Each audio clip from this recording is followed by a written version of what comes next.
नमस्कार साथियों, analyser app में आप सभी का स्वागत है।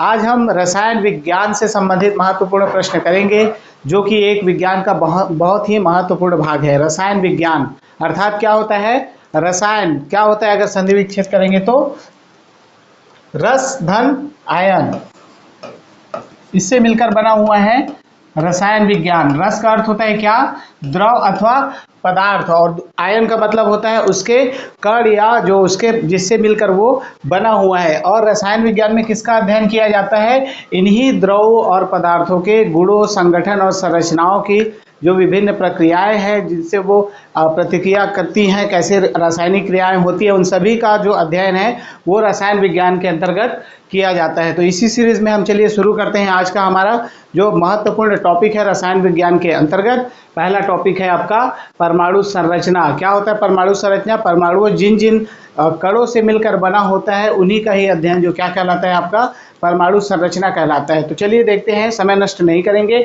और सभी लोग जो है प्रश्न सभी का आंसर देते जाइएगा, कमेंट में बाद में पढ़ूंगा, और सभी लोग जल्दी से जल्दी जुड़ जाइए। चलिए शुरू करते हैं परमाणु संरचना से संबंधित प्रश्न। पहला प्रश्न है हमारे सामने, परमाणु नाभिक के अवयव हैं। परमाणु नाभिक में कौन कौन से अवयव पाए जाते हैं? इलेक्ट्रॉन, प्रोटॉन, ए है आपका इलेक्ट्रॉन और प्रोटॉन, बी है आपका इलेक्ट्रॉन और न्यूट्रॉन, सी है आपका प्रोटॉन और न्यूट्रॉन, या डी है आपका प्रोटॉन, न्यूट्रॉन और इलेक्ट्रॉन। तो जल्दी से इसका आंसर आप दे दीजिए कि परमाणु जो होती है उसमें जो नाभिक होते हैं, परमाणु नाभिक में कौन कौन से अवयव पाए जाते हैं। जल्दी जल्दी सब कमेंट करते जाइए, मैं सारे कमेंट एक बाद में देखूंगा। आप लोग अपने आकलन के लिए कमेंट कीजिए कि आप सही आंसर दे पा रहे हैं कि नहीं दे पा रहे हैं। चलिए जल्दी से देखते हैं क्या होगा इसका आंसर। परमाणु नाभिक, ये नाभिक में पूछा गया है। अगर ये आपका परमाणु है, परमाणु के नाभिक में कौन कौन सा अवयव होता है ये पूछा गया है। ठीक है, क्या होता है परमाणु के नाभिक में? यहाँ आपका जो होता है सही आंसर होगा इसका प्रोटॉन एवं न्यूट्रॉन। जो है आपका प्रोटॉन और न्यूट्रॉन जो क्या होता है नाभिक में पाए जाते हैं, जबकि इलेक्ट्रॉन जो है क्या करता है वो आपका चारों ओर वृत्ताकार कक्ष में जो है चक्कर लगाते रहते हैं। तो याद रखिएगा परमाणु के नाभिक में जो है आपका इलेक्ट्रॉन नहीं पाया जाता है। इलेक्ट्रॉन क्या होता है? ऋण आवेशित, और प्रोटॉन क्या होता है? धन आवेशित, और न्यूट्रॉन जो होता है वो आपका न्यूट्रल उदासीन होता है। इस चीज को ध्यान से याद रखिएगा। चलिए देख लेते हैं परमाणु पदार्थ का वह लघुत्तम भाग है। चलिए देख लेते हैं क्या क्या आपको कुछ जो है इसमें डिस्क्रिप्शन हम बता रहे हैं, ताकि उसको आप नोट कर लीजिए और उसको अच्छे से लिख के रखिए, ताकि वो आपको सहायता करेगी। क्या आपको दोबारा जो है वीडियो देखना नहीं पड़ेगा, बस इसी को ही आप फैक्ट की तरह याद रखिए और उसको पढ़ते जाइए। चलिए देखते हैं परमाणु पदार्थ का वह लघुत्तम भाग है जिसमें पदार्थ के सभी गुण विद्यमान रहते हैं। ठीक है, यह रासायनिक अभिक्रियाओं में भाग लेता है। कौन सा भाग लेता है? आपका परमाणु जो है रासायनिक अभिक्रिया में भाग लेता है। ठीक है, ये इंपॉर्टेंट पॉइंट है। परंतु स्वतंत्र अवस्था में नहीं रह सकता है। परमाणु जो है स्वतंत्र अवस्था में नहीं रह सकता है। परमाणु के केंद्र में एक नाभिक होता है, और नाभिक जिसमें कौन कौन सा होता है? प्रोटॉन और न्यूट्रॉन स्थित होते हैं। प्रोटॉन क्या होता है? आपका धन आवेशित होता है। न्यूट्रॉन जो होता है आपका विद्युत उदासीन कण होता है, उसमें चार्ज नहीं होता है। और परमाणु में इलेक्ट्रॉन नाभिक के चारों ओर क्या होता है? एक निश्चित कक्षा में चक्कर लगाते रहते हैं। उसके चारों ओर जो आपका इलेक्ट्रॉन है वो नाभिक के चारों ओर चक्कर लगाते रहते हैं, है ना, जिन्हें क्या कहते हैं? ऊर्जा स्तर कहते हैं, ऊर्जा लेवल। आप देखेंगे आगे संरचना देखेंगे जब नाभिक का, तो परमाणु का, तो परमाणु के अलग अलग जो है आपका ऊर्जा स्तर होंगे, जिसमें जो है इलेक्ट्रॉन जो है आपका चक्कर लगाते रहते हैं। और इलेक्ट्रॉन क्या होता है? याद रखिएगा ऋण आवेशित होता है। चलिए देखते हैं दूसरा प्रश्न जल्दी से। रसायन विज्ञान से संबंधित जो है बेसिक से लेकर शुरू से लेकर अंत तक आपको पढ़ाया जाएगा। सारे प्रश्न जो है आपको करा दिए जाएंगे, ताकि एक भी जो टॉपिक आपका छूटे ना। तो आइए देखते हैं जल्दी से और आगे का प्रश्न, समय नष्ट नहीं करेंगे। दूसरा प्रश्न है, आणविक संरचना के बारे में निम्नलिखित में से कौन सा कथन सही है? आणविक संरचना जो होती है अणुओं की, उसके बारे में कौन सा कथन सही है बताना है। ठीक है, न्यूट्रॉन तथा इलेक्ट्रॉन जो है न्यूक्लियस में होते हैं, तथा प्रोटॉन न्यूक्लियस के इर्द गिर्द चक्कर लगाते रहते हैं। क्या भाई? बिल्कुल बताइए, है ना, सही कथन बताना है ना। तो पहला कथन तो आपका क्या हो गया? गलत हो गया। क्यों? चलिए आप लोग आंसर देते जाइए, ठीक है, मैं नहीं बताऊंगा शुरू से, आप लोग इसका कमेंट करके आंसर दीजिए। क्या होगा दूसरा, इलेक्ट्रॉन तथा प्रोटॉन न्यूक्लियस में होते हैं तथा प्रोटॉन न्यूक्लियस के इर्द गिर्द चक्कर लगाते हैं। तीसरा है आपका सी है, प्रोटॉन तथा न्यूट्रॉन न्यूक्लियस में होते हैं, मतलब न्यूक्लियस मतलब वही नाभिक में होते हैं, तथा इलेक्ट्रॉन जो है न्यूक्लियस के इर्द गिर्द चक्कर लगाते हैं। और डी है आपका, प्रोटॉन न्यूट्रॉन तथा इलेक्ट्रॉन जो है सभी न्यूक्लियस में होते हैं। तो मैंने अभी आपको बताया कि परमाणु के नाभिक में कौन कौन सा होता है आपका, नाभिक में होता है आपका प्रोटॉन, और दूसरा होता है न्यूट्रॉन, और इलेक्ट्रॉन जो है बाहरी वृत्त कक्ष में जो है उसका चक्कर लगाते रहते हैं, ठीक है। तो इसका सही आंसर क्या हो जाएगा आपका, इलेक्ट्रॉन जो है प्रोटॉन तथा न्यूट्रॉन न्यूक्लियस में होते हैं, नाभिक में होते हैं, तथा इलेक्ट्रॉन जो है न्यूक्लियस के इर्द गिर्द चक्कर लगाते रहते हैं। तो ऑप्शन नंबर सी सही हो जाएगा। चलिए वही डिटेल जो मैंने अभी आपको बताया कि इलेक्ट्रॉन, न्यूट्रॉन और प्रोटॉन के बारे में, ठीक है। परमाणु संगठन में इसी से ही प्रश्न बनते हैं आपका, इलेक्ट्रॉन, प्रोटॉन और न्यूट्रॉन। इनका भार भी पूछा जाता है कि इनका भार कितना होता है, इसमें जो इलेक्ट्रॉन का भार कितना होता है और जो प्रोटॉन का भार कितना होता है, वो सब आप मुझे एक बार कमेंट करके बताइए जल्दी से कि इलेक्ट्रॉन का भार कितना होता है। चलिए देखते हैं अगला प्रश्न जल्दी से। तीसरा प्रश्न है, निम्नलिखित में से कौन सा अणु एटम का भाग नहीं है पूछा है, ठीक है। इलेक्ट्रॉन, प्रोटॉन, न्यूट्रॉन और फोटॉन, 4 ऑप्शन है आपके सामने, जल्दी से इसका आंसर दीजिए, बारी बारी से आंसर देते जाइए। क्या होगा, अभी मैंने आपको बताया कि अणु का जो भाग है वो आपका फोटॉन नहीं है। क्या क्या होते हैं, इलेक्ट्रॉन होता है, प्रोटॉन होता है और न्यूट्रॉन होता है, ये तीनों होते हैं। तो सही आंसर हो जाएगा आपका, फोटॉन जो है वो परमाणु का भाग नहीं है। चलिए, इलेक्ट्रॉन, प्रोटॉन एवं न्यूट्रॉन परमाणु के मूल अवयव हैं, जबकि फोटॉन ऊर्जा के बंडल के रूप में होता है, पैकेट्स के रूप में होते हैं। याद रखिएगा, फोटॉन जो है ऊर्जा के पैकेट्स के रूप में होते हैं जो प्रकाश के वेग से चलते हैं। इस सभी प्रकार की विद्युत चुंबकीय किरणों का निर्माण इन्हीं मूल कणों से होता है। कौन से मूल कणों का, इलेक्ट्रॉन, प्रोटॉन तथा न्यूट्रॉन के मूल कणों से विद्युत चुंबकीय किरणों का निर्माण होता है। सॉरी, फोटॉन के बंडलों से जो होता है आपका विद्युत चुंबकीय किरणों का निर्माण होता है। चलिए प्रश्न क्रमांक 4 देखते हैं जल्दी से। सभी लोग, जितने लोग हैं, जितने जुड़े हुए हैं, सभी एक बार लाइक कर दीजिए। हमारा सेशन कैसा लग रहा है आप लोग कमेंट करके जरूर बताइए। रसायन विज्ञान से जो है आपको शुरू से अंत तक पढ़ाया जाएगा, एक भी प्रश्न आपसे नहीं छूटेगा, बस इसको आप अच्छे से करते जाइए। चलिए प्रश्न क्रमांक 4 है, एक ही प्रकार का परमाणु निम्न में से किसमें मिलता है। एक ही प्रकार का परमाणु खनिज यौगिक में, खनिज मिश्रण में, प्राकृतिक तत्व में या उपयुक्त में से कोई नहीं। बताइए जल्दी से आंसर क्या होगा आपका। सबसे पहले तो आपको पता होना चाहिए खनिज यौगिक क्या है, खनिज मिश्रण किसे कहते हैं और प्राकृतिक तत्व किसे कहते हैं, और इसमें से कौन सा शामिल है आपका, इसमें आंसर सही होगा वो बताना है। एक ही प्रकार का परमाणु किस में पाया जाता है।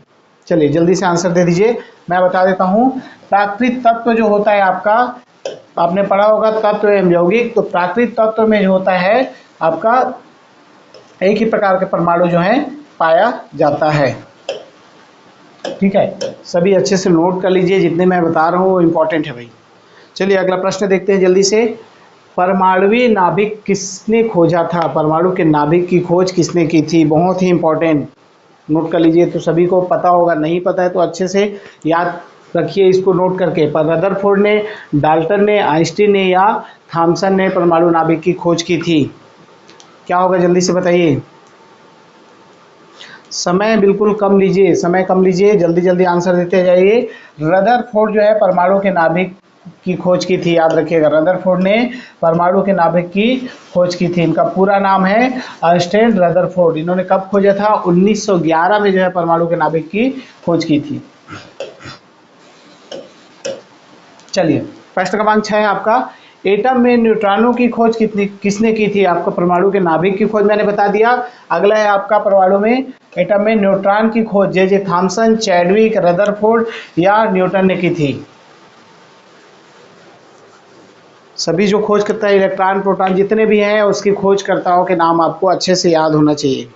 बताइए क्या होगा इसका आंसर, सही आंसर क्या होगा आपका। न्यूट्रॉन की खोज याद रखिएगा चैडविक ने की थी। न्यूट्रॉन की खोज जो है आपका चैडविक ने की थी। जे थॉमसन ने इलेक्ट्रॉन की खोज की थी, इसने क्या किया था, नाभिक की खोज की थी। और न्यूटन के बारे में सभी जानते ही हैं। देख लेते हैं। रदरफोर्ड ने एक परमाणु में न्यूट्रॉन के अस्तित्व को प्रस्तावित किया था, न्यूट्रॉन के अस्तित्व को किया था, किंतु न्यूट्रॉन की खोज जो है कब किया था, किसने किया था? 1932 में चैडविक ने की थी। रदरफोर्ड ने क्या किया था? एक परमाणु में न्यूट्रॉन के अस्तित्व को बताया था और उन्होंने क्या किया था? नाभिक की खोज की थी। लेकिन जो है न्यूट्रॉन की खोज का श्रेय किसे जाता है? चैडविक को जाता है, जिन्होंने 1932 में की थी। उन्होंने पता लगाया कि बेरिलियम जो तत्व है तथा अन्य परमाणु पर यदि तीव्र गति वाले कण की बम वर्षा की जाए, बमबारी की जाए, तो उसमें से विद्युत उदासीन कण निकलते हैं, जिन्हें क्या कहा जाता है? न्यूट्रॉन कहा जाता है। ठीक है, उन्होंने क्या किया था? बेरिलियम तत्व का जो है उस पर परमाणुओं की तीव्र गति से बम वर्षा की गई थी, तब उसमें से क्या विसर्जित हुआ था? आपका न्यूट्रॉन कण निकलते थे, जो क्या थे? उदासीन थे। तो याद रखिएगा, न्यूट्रॉन की खोज किसने की थी? चैडविक ने की थी। चलिए अगला प्रश्न देखते हैं जल्दी से। 7वां प्रश्न है आपका, निम्नलिखित में से कौन एक अणु परमाणु कण नहीं है? अणु परमाणु कण नहीं है पूछा गया है। न्यूट्रॉन, प्रोटॉन, न्यूट्रॉन या इलेक्ट्रॉन? तो मैंने अच्छे से बता दिया है, ये तो सभी का सही होना चाहिए कि आपको पता होना चाहिए अणु परमाणु का जो कण नहीं है। बता दिया, न्यूट्रॉन जो आपका बिल्कुल है, प्रोटॉन जो भी है और आपका इलेक्ट्रॉन है। तो सही आंसर क्या होगा आपका? न्यूट्रॉन जो है वो परमाणु या अणु का कण नहीं है। ठीक है, फटाफट आंसर देते जाइए सभी लोग, जितने लोग हैं सभी लोग आंसर देते जाइए। अपने आप को चेक कीजिए आप सही कर पा रहे हैं कि नहीं। परमाणु संरचना से संबंधित जो है बहुत ही प्रश्न आपको इंपॉर्टेंट मिलेंगे यहाँ पर, और उसके आंसर आपसे बनने चाहिए सभी से। अगर नहीं बन रहे हैं तो दोबारा पढ़िए उसको और जाके फिर सॉल्व कीजिए। ठीक है, चलिए देख लेते हैं। अणु परमाणु प्रारंभिक या सम्मिश्र परमाणु होते हैं, जो अणु से छोटे होते हैं। ठीक है, परमाणु जो होते हैं अणु से छोटे होते हैं। अणु परमाणु कणों में इलेक्ट्रॉन जो है, प्रोटॉन, न्यूट्रॉन शामिल होते हैं। ठीक है, और इलेक्ट्रॉन, प्रोटॉन और न्यूट्रॉन तीनों कण होते हैं। और न्यूट्रॉन क्या होता है? एक स्थिर कण होता है, स्टेबल पार्टिकल है, जिसमें एक प्रोटॉन तथा एक न्यूट्रॉन होते हैं। लेकिन इसमें क्या नहीं होता है? आपका इलेक्ट्रॉन नहीं होता है। चलिए जल्दी से देखते हैं अगला प्रश्न। बताइए जल्दी से कि निम्न युग्मों में से कौन सा एक कण प्रतिकण युग्म है? सबसे पहले तो आपको पता होना चाहिए कण और प्रतिकण, कण का उल्टा जो है आपका प्रतिकण, इनमें से कौन सा है? तो इसमें से आपका ऑप्शन दिया गया है इलेक्ट्रॉन और पॉजिट्रॉन जो है, प्रोटॉन, न्यूट्रॉन, सी है आपका फोटॉन, इलेक्ट्रॉन, और न्यूट्रॉन और न्यूट्रिनो। तो बताइए इनमें से कौन सा कण एवं प्रतिकण है?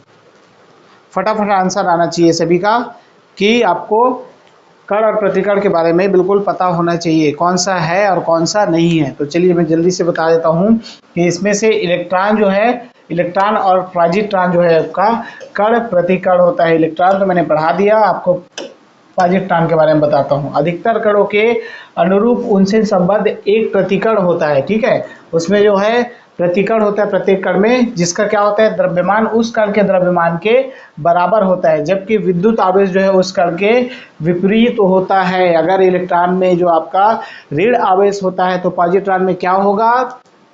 पॉजिट्रॉन में आपका धन आवेश होगा, क्योंकि उसका आवेश जो है जस्ट उसके उल्टा होता है, याद रखिएगा। उदाहरण के तौर पर इलेक्ट्रॉन का प्रतिकण धन आवेशित एंटी इलेक्ट्रॉन, इसी को कहा जाता है, या क्या कहा जाता है? आपका पॉजिट्रॉन कहा जाता है, जिसमें धन आवेश होता है। चलिए फटाफट देखते हैं अगला प्रश्न। प्रश्न क्रमांक 9 है, ये थोड़ा कट रहा है। ठीक है, प्रश्न क्रमांक 9 है। सभी को मैंने बताया था कि आपको आंसर जो है इस प्रकार से देना है।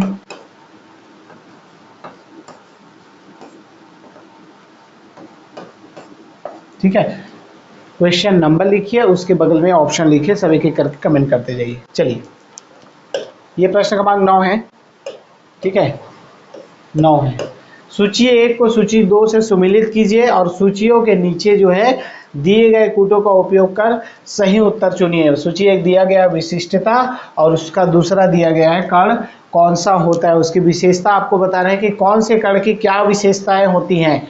पहला जो है शून्य द्रव्यमान जो है किसकी विशेषता है, कौन से कण की?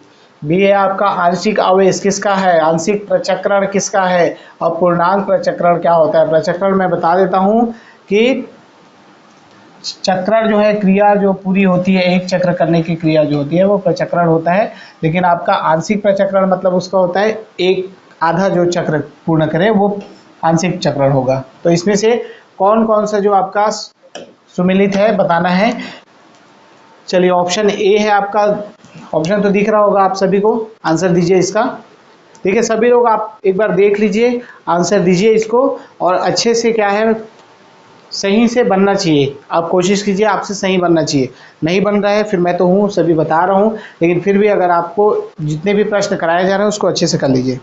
क्या हो जाएगा इसका आंसर सही जो है, चलिए देखते हैं। शून्य द्रव्यमान किसका होता है आपका, शून्य द्रव्यमान जो होता है आपका न्यूट्रिनो का होता है, याद रखिएगा। ठीक है, न्यूट्रिनो का होता है। आंशिक आवेग किसका होता है, आंशिक आवेग जो है क्वार्क से सम्मिलित है। और आंशिक प्रचक्रण जो किसका होता है आपका, पॉजिट्रॉन का होता है, जिसमें क्या होता है धन आवेश होता है। और पूर्णांक प्रचक्रण क्या होता है, फोनान का होता है, जो कि आपका बंडल के रूप में पाया जाता है। फोटान नहीं है, फोनान है, याद रखिए। तो ऑप्शन नंबर ए सही हो जाएगा।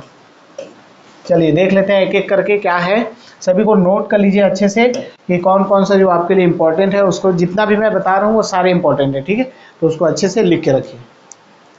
पॉजिट्रॉन, पॉजिट्रॉन एक धन आवेशित मूलकण है, और ये क्या है आपका इलेक्ट्रॉन का प्रतिकण है, जिसका द्रव्यमान क्या है एवं आवेश इलेक्ट्रॉन के बराबर होता है। द्रव्यमान दोनों का बराबर होता है, इसीलिए इसे इलेक्ट्रॉन का विरोधी कण या एंटी पार्टिकल भी कहते हैं। या क्या कहते हैं इसको, बताया था प्रतिकण। इसका चक्रण जो होता है 1/2 होता है, मतलब हाफ चक्रण होता है। स्पिन जो आपको बताया था मैंने, अगर ये पूर्ण चक्र होता है, पूर्ण होता है, तो आपका जो है एक चक्रण होगा, ठीक है। लेकिन जब ये आधा ही पूरा करता है तो आपका 1/2 होता है। जब आप उसको भरेंगे, जो टेबल आगे पढ़ेंगे, तो इसमें जब ये आपका जो एक एक करके भरते जाते हैं, इलेक्ट्रॉनों की संख्या उसी से संबंधित है। तो जब ये एक इलेक्ट्रॉन अगर भराया जाता है तो ये अर्धचक्रण कहलाता है, ठीक है। तो इसका 1/2 होता है स्पिन। चलिए न्यूट्रिनो क्या होता है देख लीजिए, ये द्रव्यमान एवं आवेश रहित मूलकण है। न्यूट्रिनो में कोई आवेश नहीं पाया जाता है। इसकी खोज किसने की थी, पाउली ने की थी। न्यूट्रिनो याद रखिएगा, न्यूट्रॉन नहीं बोल रहा हूँ, न्यूट्रिनो की खोज जो है आपका किसने की थी, पाउली। आगे पढ़ेंगे पाउली का अपवर्जन सिद्धांत उसी से है, ठीक है। पाउली ने अपवर्जन सिद्धांत भी दिया था। क्वार्क क्या होता है देख लेते हैं। क्वार्क जो है आपका, क्वार्क पदार्थ का मूल कण है, जिससे अधिकांश पदार्थ बने होते हैं। यह मूल कण है। क्वार्क मिलकर हेड्रॉन बनाते हैं, हेड्रॉन बनाते हैं। और क्वार्क का आंशिक आवेश कितना होता है मूल कण का, -1/3 या -1/3 से +2/3 तक होता है, ठीक है। मूल कण का आवेश जो है। और देख लेते हैं अगला, फोनान। फोनान ध्वनि के लघुत्तम कण होते हैं। दृढ़ क्रिस्टल विमा के कंपल से फोनान में पाया जाता है। वही है जो आपका फोटान का एक भाग होता है, जो बंडलों के रूप में पाया जाता है, उसी से ही आगे आपका फोनान मिलता है। संगठन जितने भी हैं आपका बारीकी से पढ़िए, जितने भी घटक है परमाणु के उसको अच्छे से पढ़ लीजिए। उन्हीं की क्रियाओं से संबंधित यहाँ पर प्रश्न लाया गया है, जो आपको जो है एग्जाम में सहायता करेंगे और आपसे प्रश्न बनने लगेंगे। निश्चिंत रहिए, इसको अच्छे से कीजिए, देखिएगा आप एग्जाम हॉल में आपके प्रश्न बनने लगेंगे। चलिए देखते हैं 10वां, अल्फा कण के 2 धन आवेश होते हैं। अल्फा कण के 2 धन आवेश होते हैं, इसका द्रव्यमान लगभग बराबर होता है। इसमें अल्फा कणों के बारे में पूछा गया है। अल्फा कण 2 प्रोटॉन के, हीलियम के 1 परमाणु के नाभिक के, 2 पॉजिट्रॉन और 2 न्यूट्रॉनों के द्रव्यमान के योग से। डी है आपका 2 पॉजिट्रॉन के, क्योंकि प्रत्येक पॉजिट्रॉन में केवल 1 धन आवेश होता है। बताइए सभी लोग जल्दी से बताइए इसका आंसर। अल्फा कण, अल्फा कण पढ़ा है आपने, नहीं पढ़ा है तो दोबारा पुस्तक पलटिए, उसको पढ़िए अल्फा कण। और अल्फा कण से अच्छे से प्रश्न अभी नहीं पलटना है, आप अभी जो है एमसीक्यू देख लीजिए, फिर आपको जब दोबारा देखना है इस एमसीक्यू को, इसमें प्रश्नों को सॉल्व करना है तो वीडियो को दोबारा देख, लेकिन उससे पहले आपको टॉपिक को अच्छे से तैयार कर लेना है, ठीक है। टॉपिक पढ़ लेंगे उसके बाद फिर से देखिए, या फिर यहाँ पर जो फैक्ट पढ़ा रहा हूँ उसको अच्छे से नोट कर लीजिए और याद कर लीजिए। चलिए, हीलियम के 1 परमाणु के नाभिक से होता है, क्या होता है 2 धनावेश, इसका द्रव्यमान लगभग बराबर होता है। हीलियम का क्या होता है, अल्फा कण हीलियम नाभिक के समान 2 प्रोटॉन तथा 2 न्यूट्रॉन से मिलकर बने होते हैं हीलियम कण, ठीक है। ये आवेश युक्त हीलियम आयन होता है। द्विआवेश युक्त मतलब दोनों तरफ आवेश होता है। इनका द्रव्यमान जो है हीलियम नाभिक के द्रव्यमान के बराबर होता है और इनकी मात्रा जो है हाइड्रोजन परमाणु की मात्रा की 4 गुना होती है, 4 गुना होती है। ठीक है, चलिए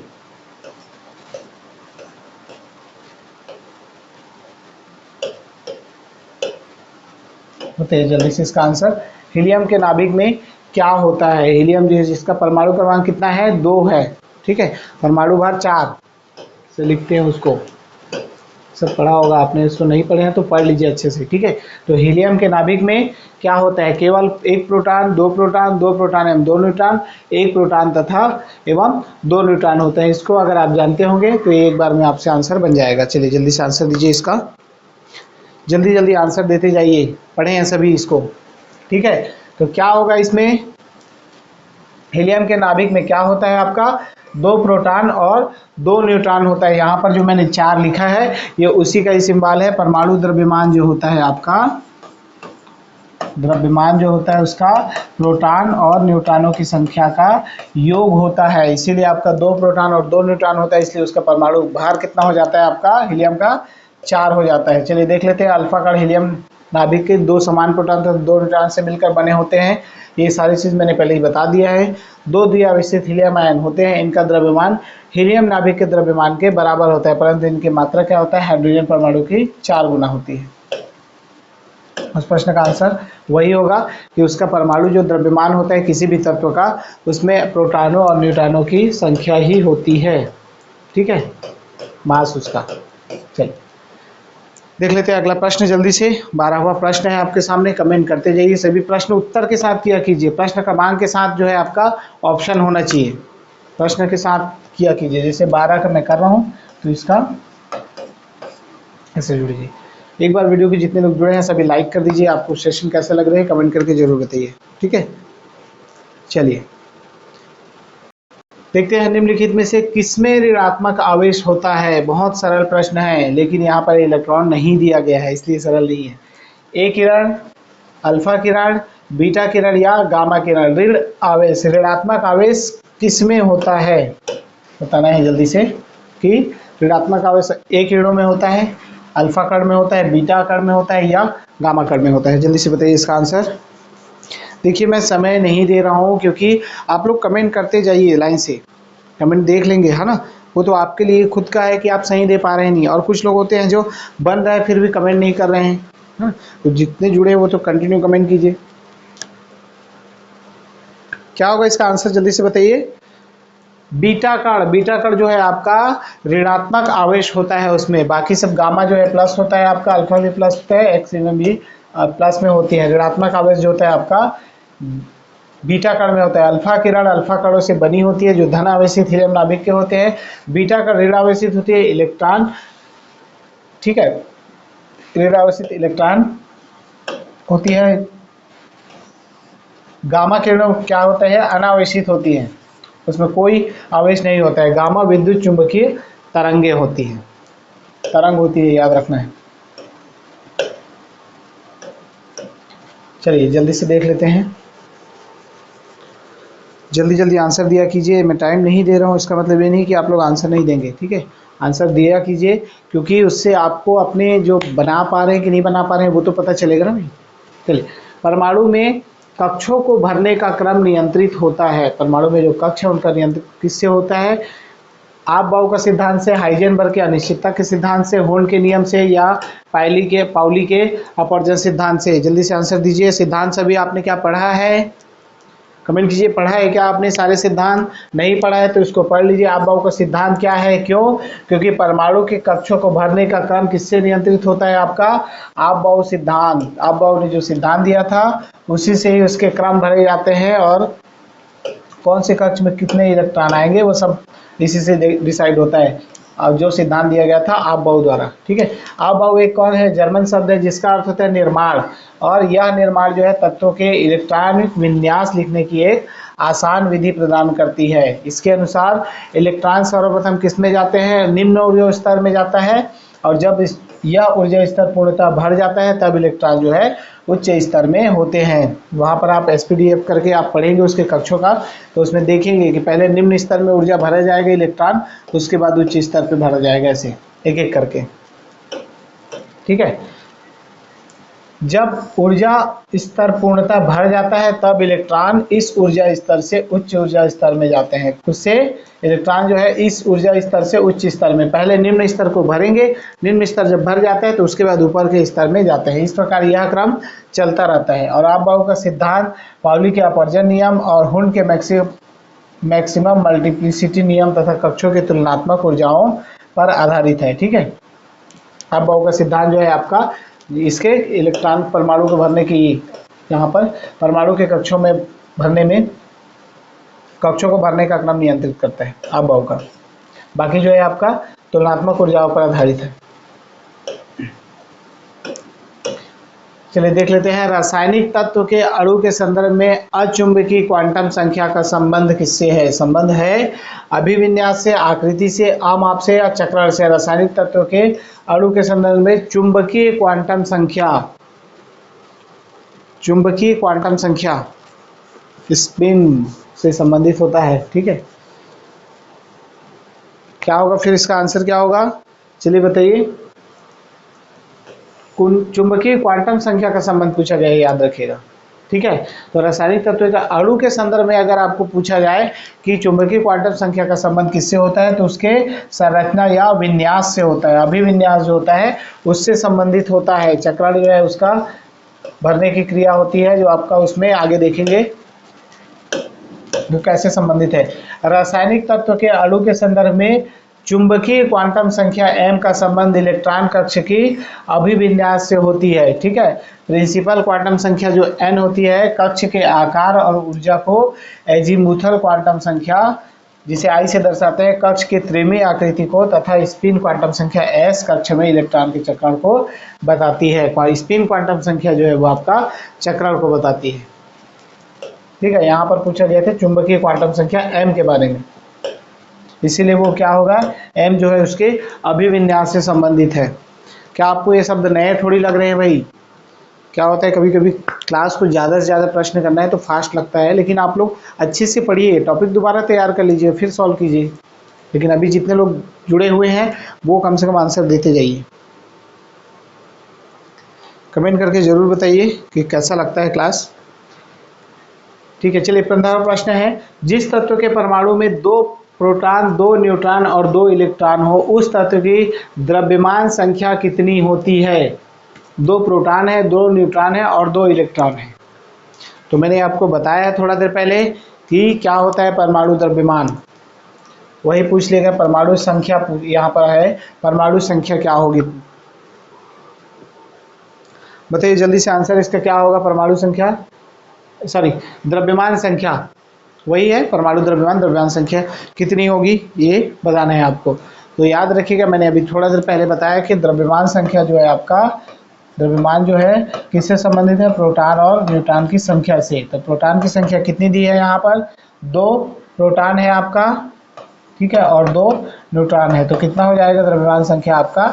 4। ऑप्शन नंबर बी सही है। इलेक्ट्रॉन को इसमें नहीं गिना जाता है, याद रखिएगा।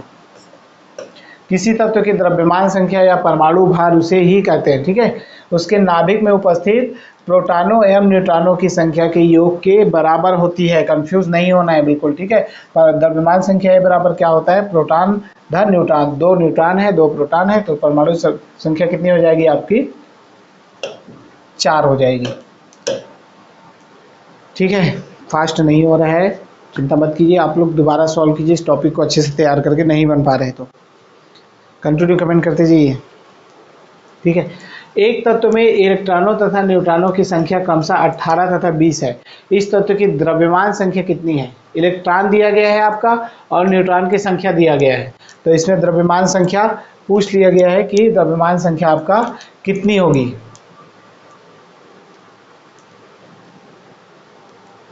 कितनी होगी बताइए जल्दी से, इसका आंसर बताइए, कमेंट कीजिए।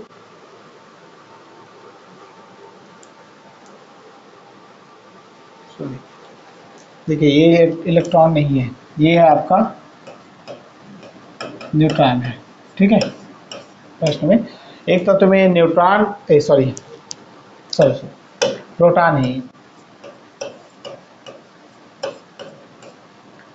प्रोटॉन और न्यूट्रॉन की संख्या क्रमशः 18 तथा 20 है। तो इस तत्व की द्रव्यमान संख्या आपको पूछा गया है। मैंने बताया कि द्रव्यमान संख्या क्या होता है आपका, प्रोटॉन प्लस न्यूट्रॉन। ठीक है, तो प्रोटॉन की संख्या दिया गया है आपका 18 दिया गया है, ठीक है, और न्यूट्रॉन की संख्या 20 दिया गया है। तो क्या हो जाएगा इसका सही आंसर आपका 38, ऑप्शन नंबर सी। ठीक है। किसी तत्व के परमाणु के नाभिक में उपस्थित प्रोटॉन न्यूट्रॉनों की संख्या का योग क्या कहलाता है, परमाणु संख्या कहलाता है। मैंने बता दिया था।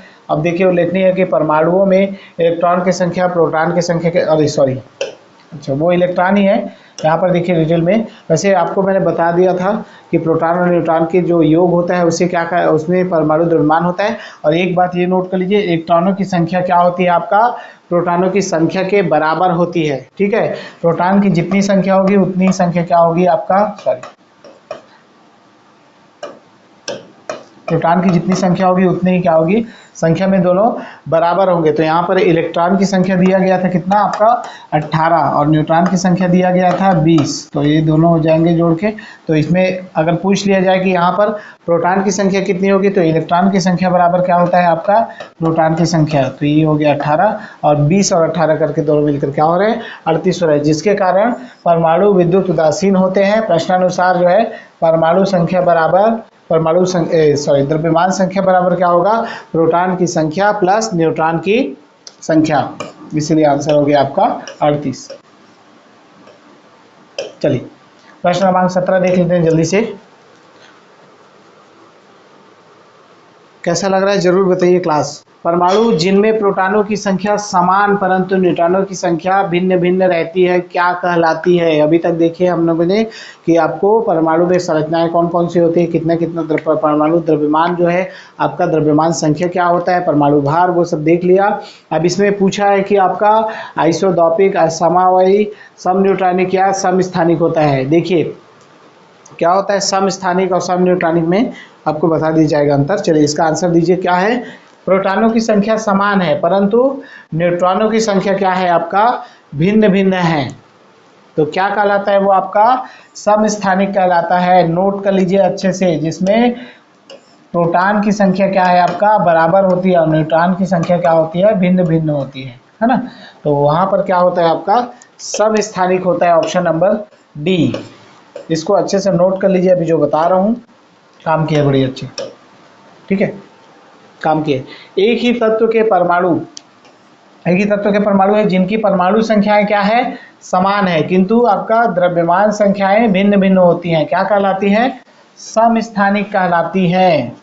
ठीक है, किसी तत्व के विभिन्न समस्थानिकों की परमाणु संख्या समान होने का कारण क्या है, यह है कि उनमें नाभिकों में प्रोटॉन की संख्या क्या होती है आपका, बराबर होती है। नाभिक में जो प्रोटॉन उपस्थित होंगे वही जो है सेम आपका दूसरे में भी होंगे, लेकिन उसमें क्या भिन्न भिन्न होंगी, आपकी न्यूट्रॉन की संख्या जो है भिन्न भिन्न होती है, जिसके कारण उनकी द्रव्यमान संख्या क्या हो जाती है, भिन्न भिन्न बदल जाती है। क्यों, क्योंकि आपको मैंने बताया था कि द्रव्यमान संख्या जो है प्रोटॉन और न्यूट्रॉन के योग के बराबर होता है। अगर इसमें आपका 2 प्रोटॉन है और दूसरे में आपका 3 प्रोटॉन है, परमाणु संख्या यहाँ पर न्यूट्रॉन की संख्या 4 है और यहाँ पर आपका इसमें भी 4 होगा, तो देखिए इस क्या हो जाएगा, 2 + 4 6 हो जाएगा आपका, और दूसरा हो जाएगा 6 और 7 हो जाएगा, जो कि बराबर नहीं है। इसीलिए उनका क्या होता है, द्रव्यमान संख्याएं भिन्न भिन्न होती है। और ऐसी ही जो होती है जिसमें न्यूट्रॉन की संख्या जो है भिन्न भिन्न होती है, उनको क्या कहा जाता है आपका, समस्थानिक। चलिए बढ़ते हैं जल्दी से अगले प्रश्न। अगला प्रश्न देखते हैं जल्दी से, क्या है, समस्थानिक क्या होते हैं। समस्थानिक होते हैं किसी एक ही तत्व के परमाणु जिनका परमाणु भार समान होता है परंतु परमाणु क्रमांक भिन्न भिन्न होता है। परमाणु भार भिन्न परंतु परमाणु क्रमांक समान होता है। परमाणु क्रमांक तथा परमाणु भार दोनों समान होते हैं। उपयुक्त में से कोई नहीं। अभी मैंने थोड़ा देर पहले आपको बताया, इसको देखेंगे तो एक बार में आपसे आंसर बनना चाहिए। क्या होता है, क्या बताया था मैंने, परमाणु भार क्या होंगे उनके, भिन्न भिन्न होंगे। क्यों, क्योंकि उसमें न्यूट्रॉनों की संख्या भिन्न भिन्न होगी, लेकिन उनका क्या होगा, परमाणु क्रमांक जो होगा वो समान होगा। याद रखिएगा, उसे क्या कहते हैं, आइसोटोप, समस्थानिक। अगर नहीं वो किए होंगे तो इसको फिर से नोट कर लीजिए। क्या होता है, परमाणु संख्या समान होने का कारण क्या है, उनके नाभिकों में प्रोटॉनों की संख्या क्या रहती है, समान होती है। ठीक है, प्रोटॉनों की संख्या समान रहेगी लेकिन न्यूट्रॉनों की संख्या भिन्न भिन्न होती है, इसीलिए दो परमाणुओं में उनके आइसोटोप में क्या होता है, परमाणु जो है भार में भिन्न भिन्न हो जाते हैं और उनके परमाणु क्रमांक जो है आपका सेम होते हैं।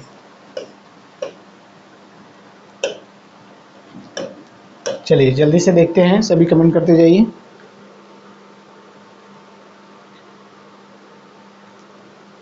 कमेंट किया कीजिए, ठीक है।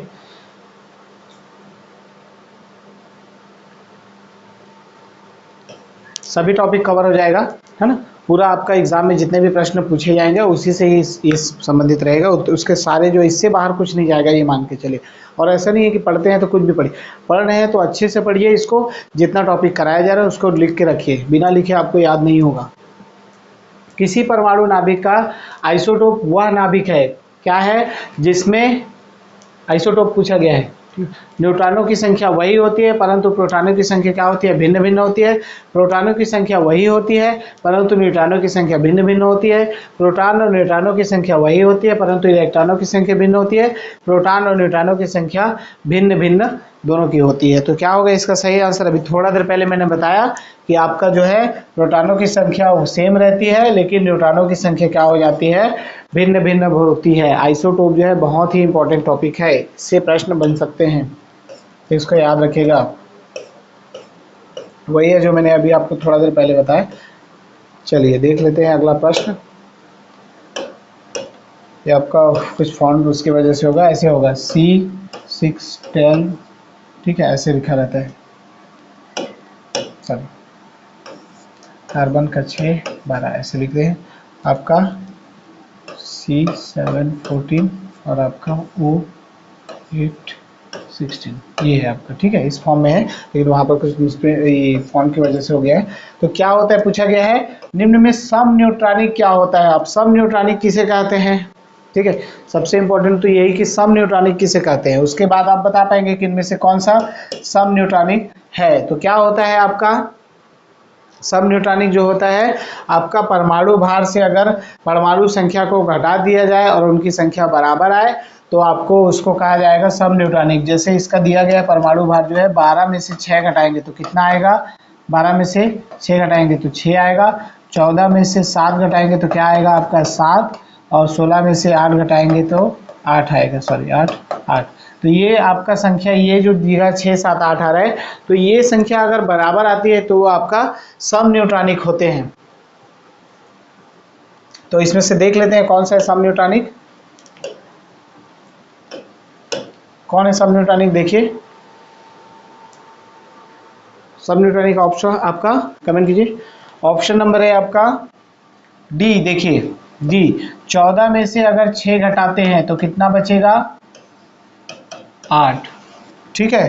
15 में से अगर 7 घटाते हैं तो कितना बचेगा आपका 8, और 16 में से अगर 8 घटाते हैं तो कितना बचेगा 8। देखिए आपको बराबर आया, तो यही जो है आपका सम न्यूट्रॉनिक होते हैं। अगर परमाणु भार में से संख्या को घटा दिया जाए परमाणु संख्या को तो वो आपका हो जाता है, अगर बराबर है तो वो होते हैं सम न्यूट्रॉनिक। देख लेते हैं, भिन्न भिन्न तत्वों के परमाणु जिनमें न्यूट्रॉनों की संख्या क्या है, समान होती है, पर सम न्यूट्रॉनिक कहलाते हैं। न्यूट्रॉनों की संख्या समान होती है, वहीं से आपका क्या होता है, न्यूट्रॉनों की संख्या कैसे निकालेंगे, अगर द्रव्यमान संख्या में से प्रोटॉनों की संख्या घटा दी जाए, जो आपका नीचे दिया रहता है प्रोटॉनों की संख्या होती है, वही आपका जो है परमाणु क्रमांक भी होता है, ठीक है।